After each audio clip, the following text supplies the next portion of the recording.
It's only been 3 games, but already the Portland Trailblazers have gone from unwatchable to must-see TV. The emergence and integration of new acquisitions, Derek Jones Jr. and Robert Covington, spearheading a defensive attack for the Portland Trailblazers and leading them to victory over the Los Angeles Lakers.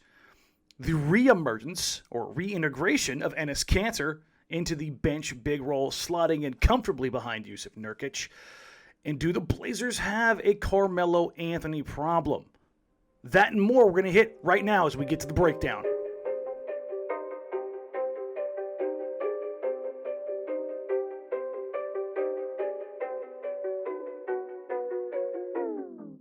All I hear, go get the money, so I go get it. Hate means I do something right, so I'ma let him. Yeah, I'ma let him. What's going on, everybody? Welcome into the breakdown. On this episode, we're going to take a look at this absolutely ridiculous play from Derek Jones Jr., closing out on LeBron James after seemingly being screened into another dimension by Montrezl Harrell.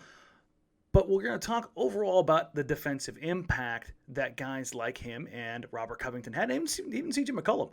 What the Blazers were able to do against the Lakers beyond getting nuclear hot from the three-point line and Gary Trent Jr. was affect the game and dictate defensively, which probably is the first time I've seen a Portland Trailblazer team do that to LeBron James and Anthony Davis. So let's take a look at it and see how they did it. I'll be honest, Anthony Davis looked like a shell of himself, so I didn't spend a ton of time watching him just because his impact was so muted in this game, and it appeared that Portland's defense was mostly geared around keeping LeBron James out of the paint. So that's what we're going to address here as we roll things forward here. One of the things you'll notice as we get a hard pause, take a look at all 5 defenders. That's 10 eyes on LeBron James on the high screen and roll. Jusuf Nurkic is not coming all the way out. They will live with a deep 3 early in the clock from LeBron James every time. And again, as we see here, they're going to go to the ISO post on the block for LeBron James here. Watch again. All of the action, everybody still, except for Gary Trent Jr. trailing up top, still looking to help inside. And they'll take LeBron James jumpers every single time. And as we roll forward here, again, LeBron James high screen and roll action. Derek Jones Jr. actually decides to go over the screen. I really love to know exactly what the game plan is and what dictates their over-under on a guy like LeBron James who, while he doesn't have the elite shooting, maybe you just want to give him a different look. But again, and this we'll talk about this with Enes Kanter in particular, they're not bringing Kanter all the way up. 1, it's Montrezl Harrell. 2, they're letting Kanter be big and be what he needs to be defensively to be effective. As LeBron turns the corner, you're going to see everybody sink. Look at all the eyes. They don't want to give LeBron James this. Every set of Trailblazers' eyes on the floor right now is pinched, and they are looking to take this drive away from LeBron James. Kanter gets a good contest, gets the rebound, gets Portland back out. One of the few times LeBron James had an opportunity to get into the open floor early in the clock with an Portland defense that wasn't set, and that was actually was really poignant for the Blazers. They were very good about being set and picking up the ball early. There was only probably 4 or 5 instances where I felt like they were truly unsettled outside of fast break opportunities. And even then, even with all this empty space, because Derek Jones Jr. is the athlete that he is and Covington's such a smart player, watch what happens here. Where normally you'd see him try to split through here, Covington brings the hand down, gets the deflection, and drives LeBron crazy, which, you just love to see. Here's the play that everybody is going to remember, everybody's going to talk about, but I want you to pay attention not to LeBron James, but pay attention to Derek Jones Jr. and the effort that is involved in this play. Keep in mind, this is 84-85, 27 seconds to go in the third quarter. Portland had a rough third quarter, but managed to claw themselves back into it. And a lot of it had to do with effort plays. LeBron James is a guy that wants to get downhill. He wants to put that pressure on you. Derek Jones Jr. gets around the first screen. Trez really seals him off here. Pretty nasty. Watch where LeBron's looking. He's got the counters in his mind. Gary Trent Jr. is going to stunt off and show ever so slightly and look to deny that pass. Oh, he's going to stay a little bit tighter. But look at Derek Jones Jr. As LeBron turns his corner, slows it down, Gary digs out. He sees what's happening, spins back, right here. Right here, LeBron James thinks that there is no way on this earth that anybody is getting over here to bother this shot. He is sadly mistaken. Derek Jones Jr. with an unbelievable chase down block. And as you'll see here, starting in the fourth quarter, Derek continued the pressure. Look at where he's taking off. He's already up in the air and snuffs LeBron, who's visibly frustrated and gets called for a technical foul. But as we roll it back, this is what you want to do. Contest, contest, contest. This is picturesque defense. I don't know if I necessarily want him leaving quite that early to get up, but he's so damn bouncy that he just hangs there with his length and gives up enough resistance to really bother LeBron James. And this is what you love to see. In a late game situation, LeBron wants to shoot these. You live and die by those as a defense, and that's okay. Enes Kanter hit the ground running. It's his second time around. He should be familiar. He should have those relationships, and he's doing the things the Blazers need him to do. On defense, be big, try, care. That's really what you're asking of your big man off the bench. Beyond that, anything you get is fine.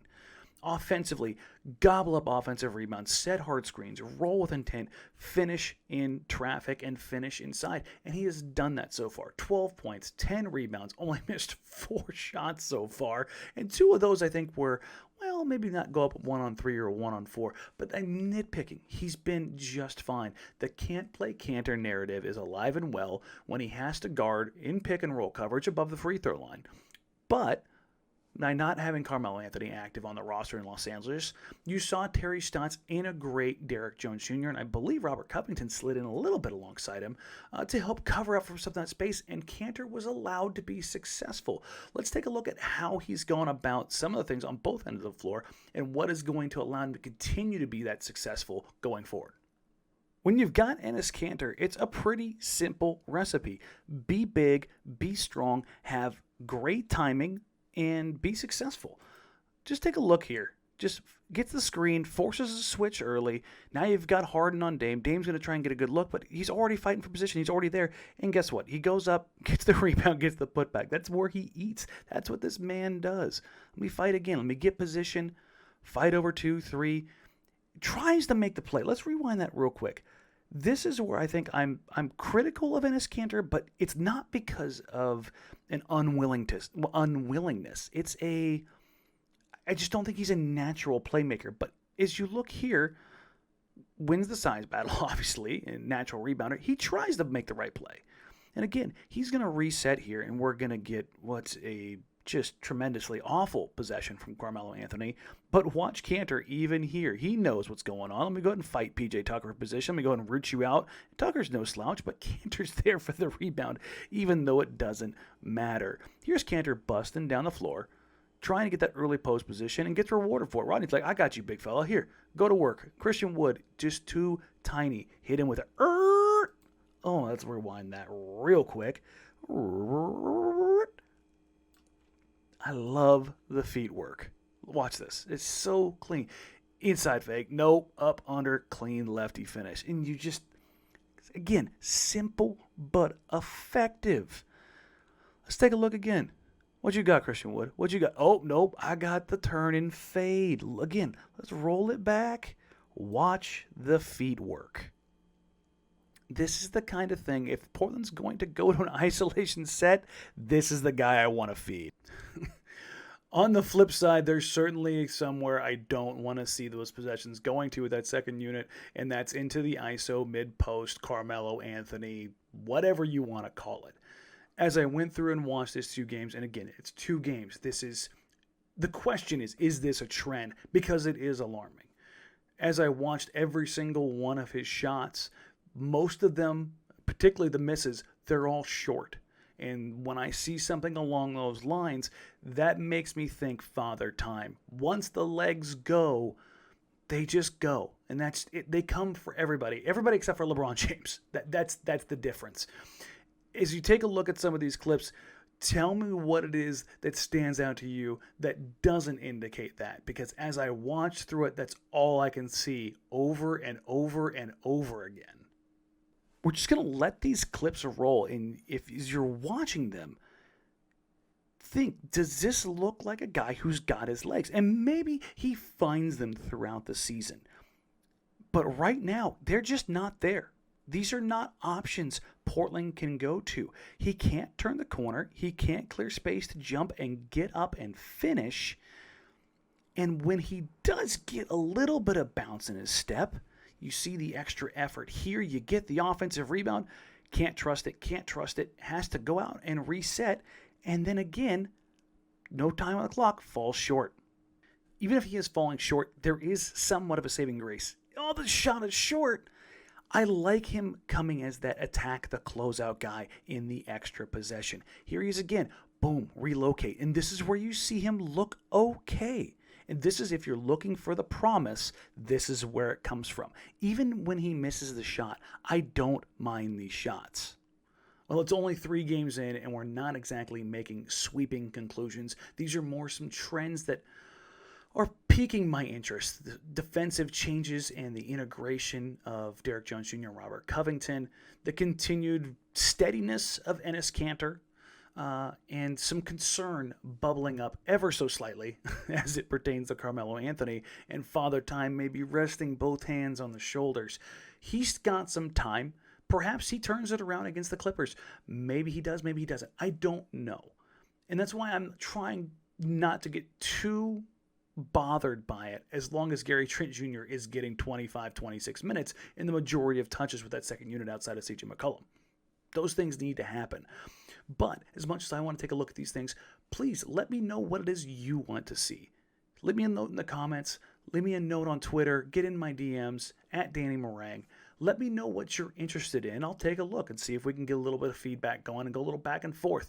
Again, please make sure you like, rate, review, subscribe, both on the podcast and here on the breakdown on YouTube. It really helps me out as we continue to build the channel.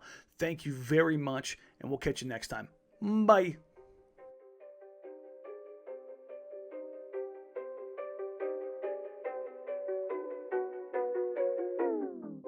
All I hear, go get the money. So I go get it. Hate means I do something right. So I'm